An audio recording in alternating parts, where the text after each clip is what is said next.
You're scrolling through your phone at 2 a.m. when you stumble across a headline so wild it pricks your gut. Ancient manuscript predicts modern chaos. Like ancient as in centuries old, and modern as in your life right now. Intrigued? Good. Hold on to that feeling, because what I'm about to tell you is both unnerving and electrifying. It starts in a tiny, forgotten monastery in rural France. No tourists, no hype, just dusty stone and candlelight. A linguist named Claire Dumont stumbles on a hidden alcove during a restoration, accidentally uncovers a manuscript sealed off for over 1,000 years. Nobody bothered to read it, until now. When Claire deciphers the first lines, her blood runs cold. The text, written in a trembly Latin derivative script, reads, "When flames rain from skies unknown, and seas reach stones never tamed, the voice of mankind shall wander through glowing boxes, forgetting flesh." And yes, you heard me right. Recordings of drones flying over wildfires in Australia, footage of skyscrapers shattered by tsunamis, and people everywhere, with their heads buried in their smartphones, while cars drift into lanes like zombies, all described exactly in that old parchment. Here's where it gets grip-tilting. Claire texts her colleague, Marco Alvarez. He's like Indiana Jones meets Oxford. "Dude, you need to see this." He drops everything, flies over, and his jaw locks open. He doesn't whisper, he doesn't tweet, he goes pale, real pale.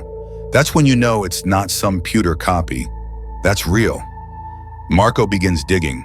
He finds references to the same voice-in-the-box prophecy in a ruined scroll from Ethiopia, hidden under volcanic ash for maybe 2 millennia. The priests there guarded it. Why mine?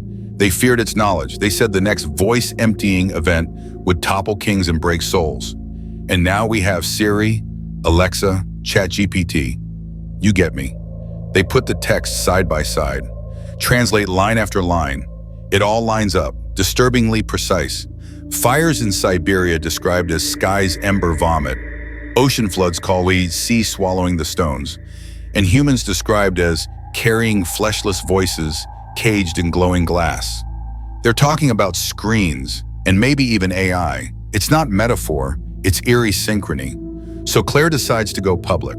She uploads the translation, uploads part of the manuscript, notices something curious. Millions click. Apocalyptic forums ignite. Skeptics call it one more doom scroll. Conspiracy channels crow, hidden prophecy revealed. But there's more. Real stories start popping in comments. There's Rita, a nurse in Manila, who watched a voice box effect roll through her ER. Patients on phones during surgery wait times, ignoring alarms, until the nurse screams. They snap out of it like waking from a trance. And then there's Sam from Portland. He posts a pic of a wildfire sky he captured. He says the sun turned green. Yes, green. Claire reads the parchment. Yup. Sky burns emerald. Anyone else see it? You did. Twitter's viral. Fingerprints all over. They track more. Mexican fishermen describing sea-pushing mountains. Icelanders reporting earthquake stones puncturing shores. Portuguese villagers seeing skull-shaped icebergs melting. Except they're not icebergs, they're glacial remnants. You read it, you smell the world spinning. This thing is going global, and suddenly the manuscript isn't quirky folklore. It's a warning. So what exactly is it warning us about?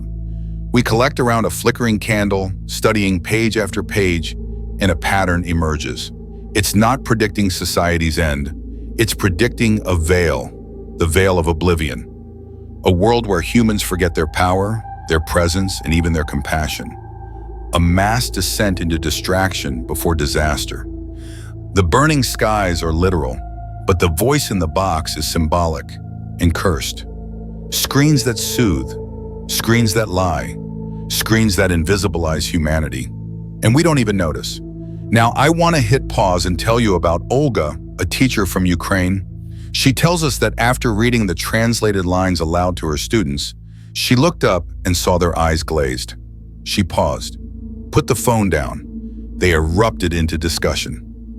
For the first time all year, they debated poetry at sunrise. She wrote to Claire, "For a moment, the box was silent, and we were listening." That's the shift this text whispers. Look up. Another note. A firefighter recorded his crew after a wildfire.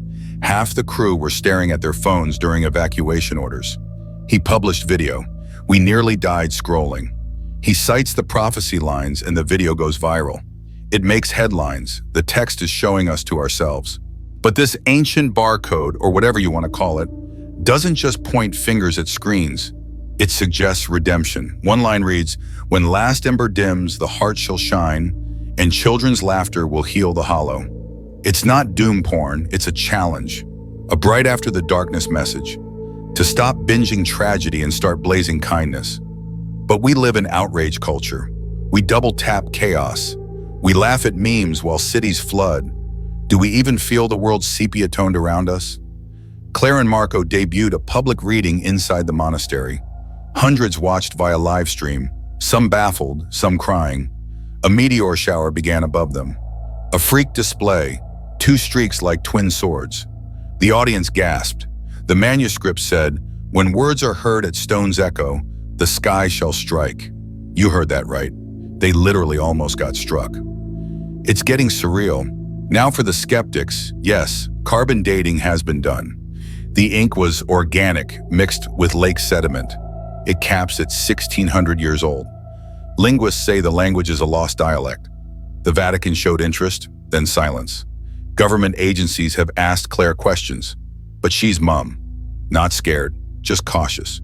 Because if this text is genuinely predictive, it's not just academic. It's urgent. Not every prediction is fatal. Some are invitations. Here's the takeaway Claire and Marco keep preaching. We can't just see these events. We have to feel them.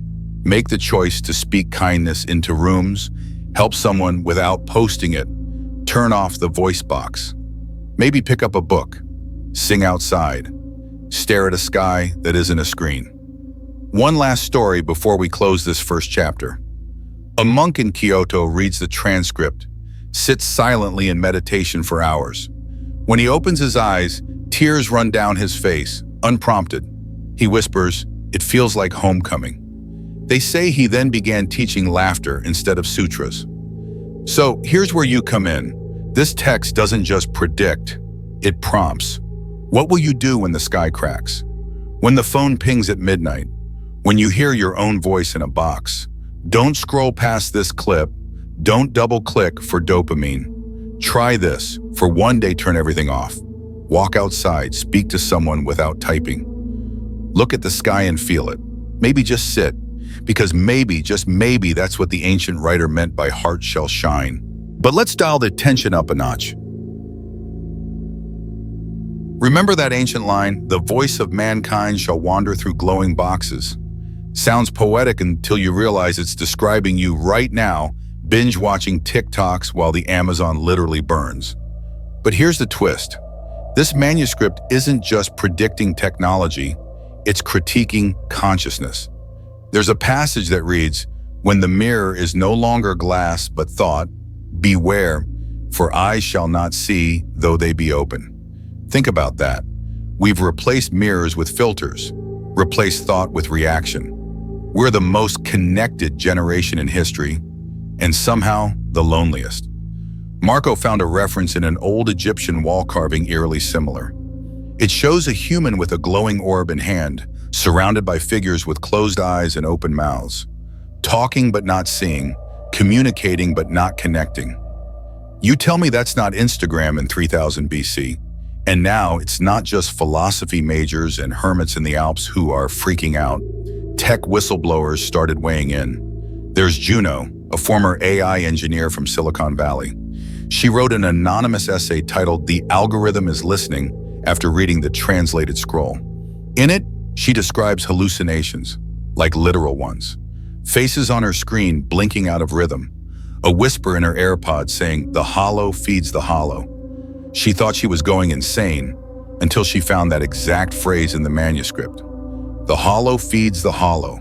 Exact words. Juno quit her job, deleted her code, and now she's building solar ovens in Bolivia. Coincidence? Or are we touching the edges of something spiritual? Something ancient?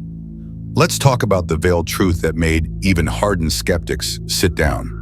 The text doesn't just predict technological distraction, It warns of a cycle, one that loops through history. It says, empires fall not with spears, but with sleep. And then it describes a moment of awakening, a golden rupture. You know what that looks like? The year we were forced to stop, forced to sit in rooms, to hear ourselves breathe. For the first time, some people heard silence and freaked out because the voice in the box was gone temporarily. But that silence, that's where the manuscript points again and again. It insists on it. It says, only when the voice is stilled shall the soul's echo rise. Okay, let's go to a real story. You're gonna love this one. In Morocco, a desert shepherd named Azim never used a phone in his life. Not because of lack of access. He had one, just never turned it on.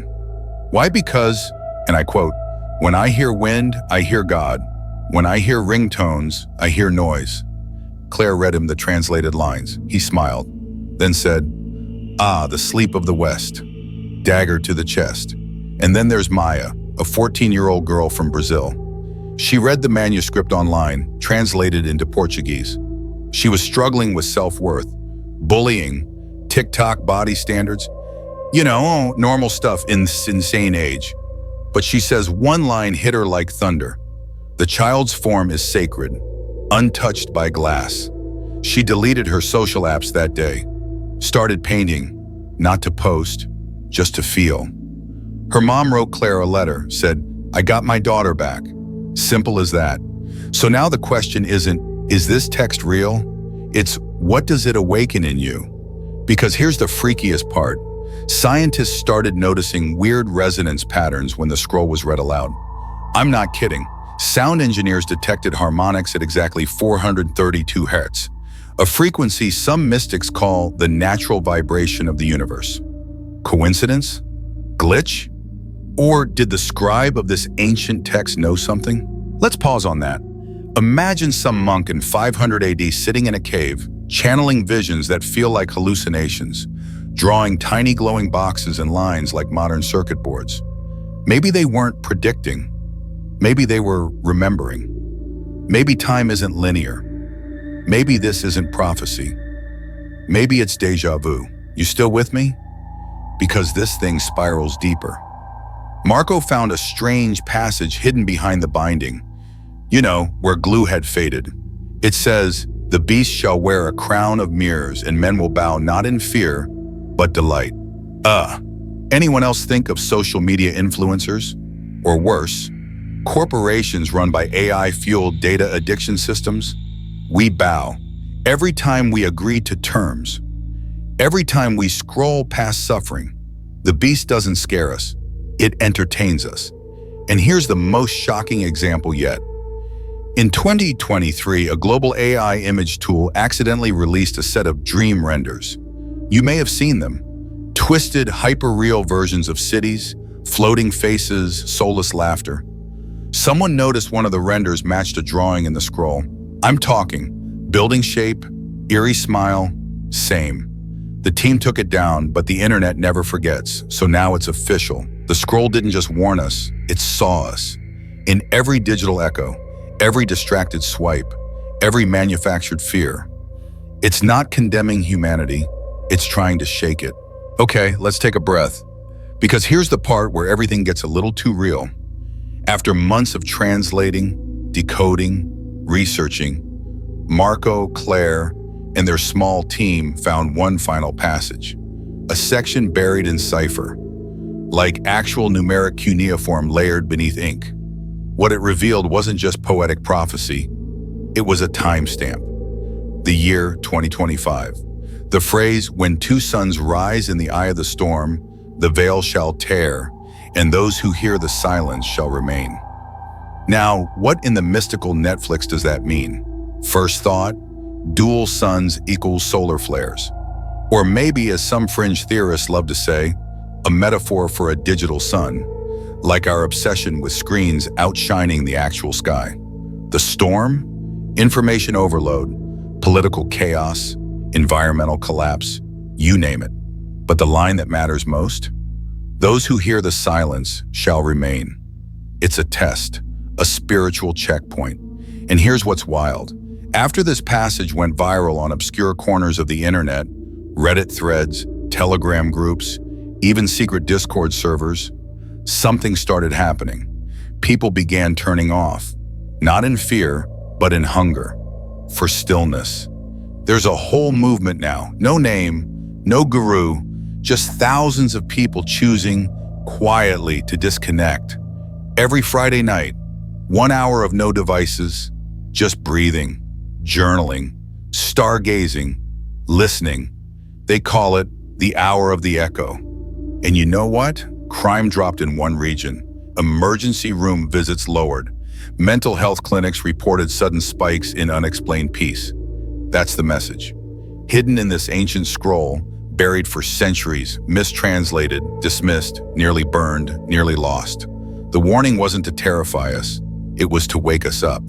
Because when you strip away the symbolism, the mysticism, the shiny predictions of gadgets and disasters, it's painfully human.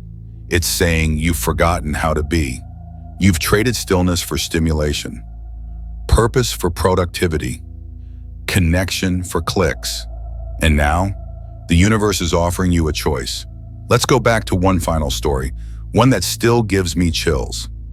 Claire, the linguist, was invited to speak at a small, private monastery in Greece. The monks there had heard of the scroll and had one of their own.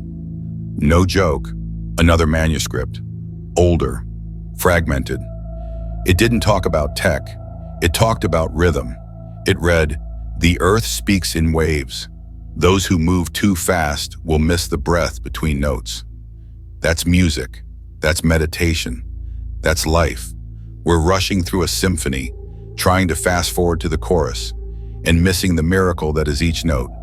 And so here we are, two suns rising, not in the sky but in our minds, our choices, our consciousness, and you right now are being offered something ancient, sacred, and very rare. A pause, a moment, an echo. Will you hear it, or will it scroll past like everything else? That's the takeaway, the warning, the gift. We're not doomed, we're just distracted. And maybe, just maybe, this forgotten scroll isn't about predicting the future. Maybe it's inviting you to remember who you were before the noise. Not just a body scrolling, not just a mind reacting, but a soul listening.